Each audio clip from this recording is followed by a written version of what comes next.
how do you support yourself as a full-time freelance filmmaker? Now, this is a question that I get asked often because the truth is that it's really hard. And over the last 5 years, it has looked really, really different.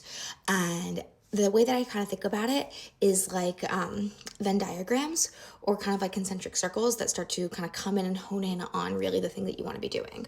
So when I first moved to New York 5 years ago, I did a lot of stuff that was more adjacent. And so I was producing for different events that weren't necessarily film oriented, but still filled my pocket that way. I also moved, luckily during the pandemic, I did like almost 40 hours a week with a production company. And I started in 2020, all remote.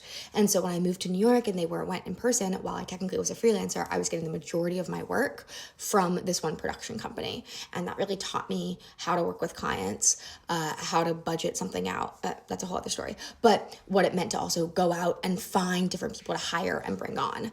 So I was producing, but then I would sometimes supplement my income working for a synagogue, or what else did I do? Media videos, working for a cat.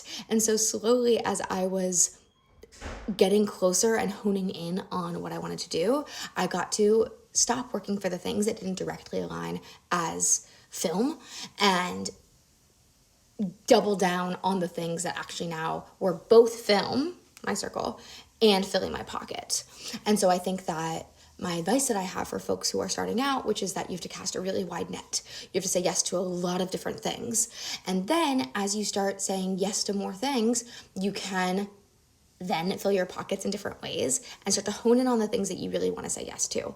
So now I make a lot of my money from directing, which is something that like I wasn't doing before 5 years ago. And that's because I then stopped saying yes to the producing stuff if I wasn't directing. And so I would link them together.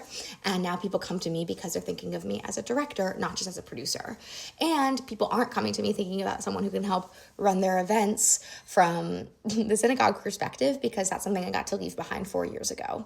So the advice that I have is you have to say yes. You have to fill your buckets in a lot of different ways. And slowly your circles start to hone in and that you're making money from the thing that you want to actually be doing.